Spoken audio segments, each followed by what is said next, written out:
couple of questions, Feroze, for you, and I'll merge them because they're interlinked. So, first question is, how do you handle clients' objections when there is difficulty to generate the alpha?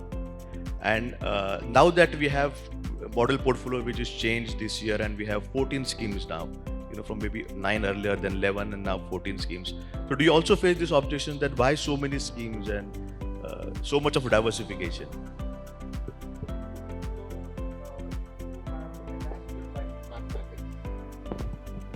You said that. So two choices we have. We can go by gut or we can go by mathematics. But once you go by, if you decide mathematics, then sometimes mathematics, implementation of that mathematics will need courage.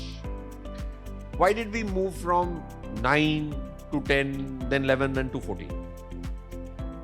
I have said this million times in different forums, which was so wrong. 10 साल से सबसे ज्यादा मैंने mutual fund पे एक ही चीज बोली है कि 10 स्कीम से ज्यादा होंगी तो you will never be able to beat Nifty. Everybody says this and I have said this so many times. But mathematics gave me a very tight slap last year. Now you have to have the courage to acknowledge. I told you 20 portfolios outperformed us. We started studying those 20. What did these guys do to beat us? Some 12 of them by chance had beaten us. What do you mean by chance? Somebody had put 80% in HDFC Flexi Cap.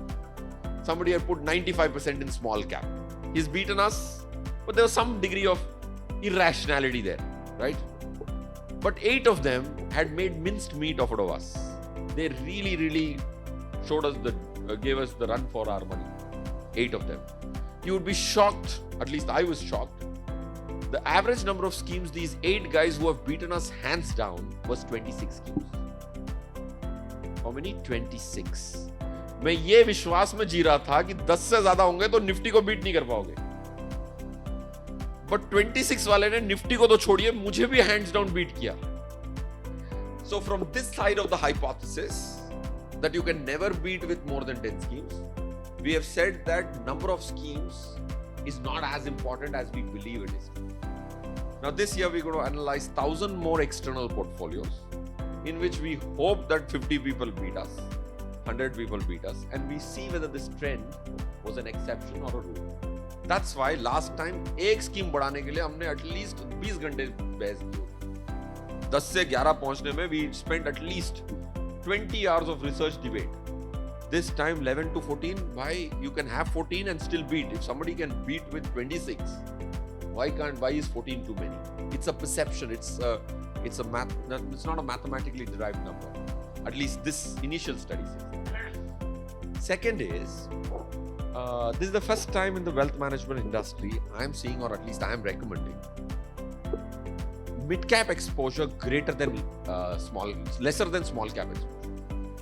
हमेशा क्या होता है, किसी के पास 100 रुपए हैं, किसी से भी पूछो, how much should I put in large, mid and small? The largest portion will go to large. The second large portion goes into mid. The residual smaller portion goes into small. This is the chronological order of advice given at least by me for 18 years. And I have not seen anybody who gives larger for small cap, little smaller for mid cap, and the smallest for large cap. Right?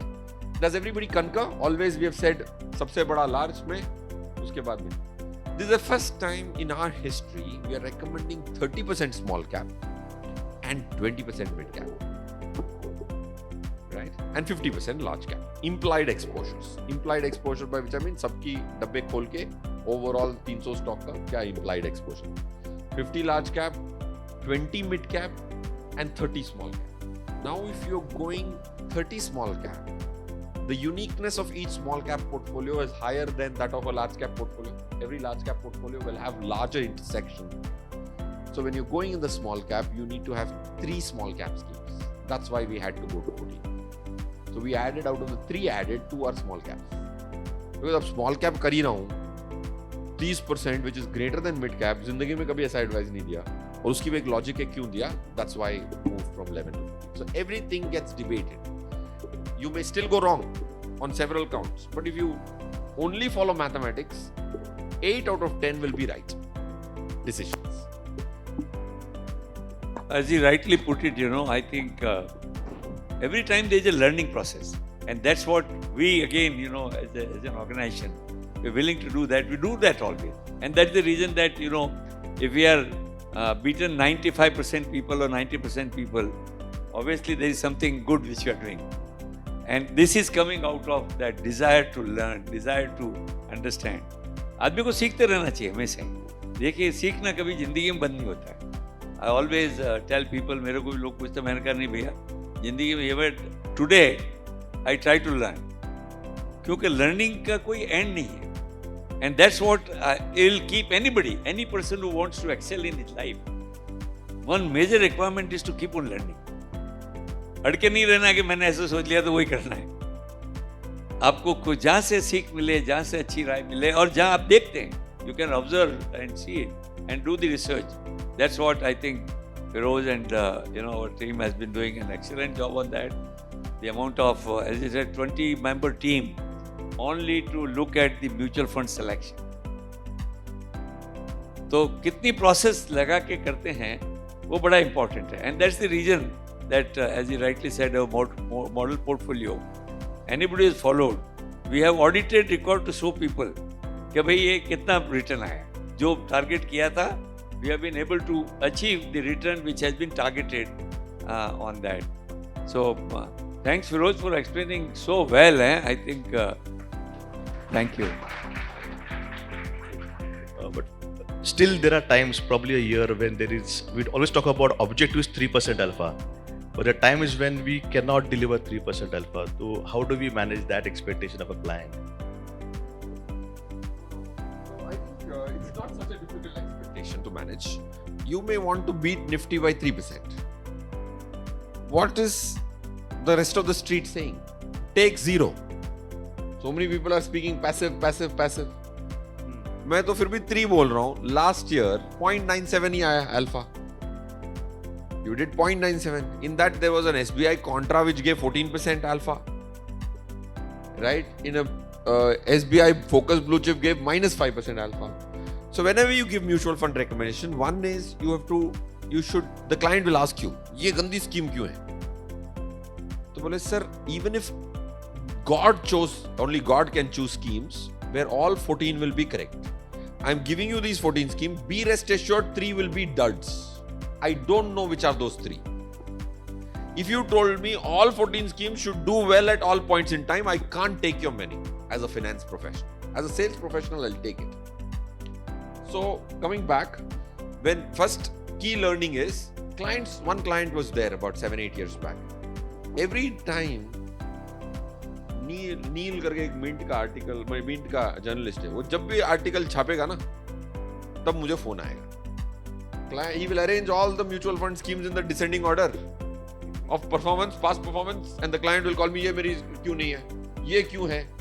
तो मैंने कहा, sir, then it was a zero sum game. You're only chasing your tail.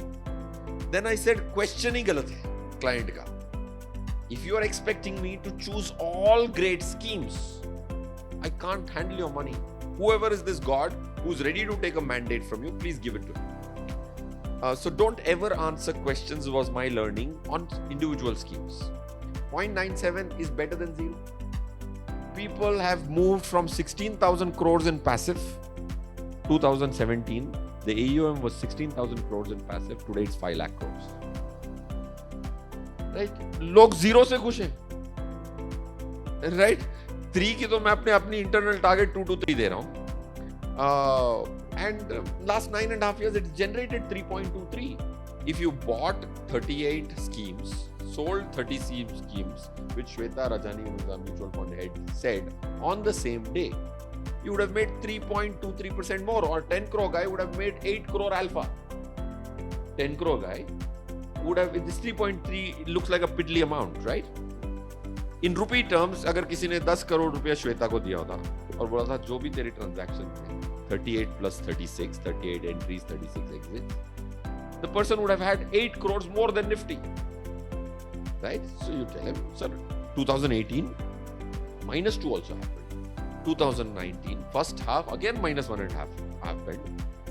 But it's not a linear game. The business of investing is never linear. If it was linear, then it was Nifty.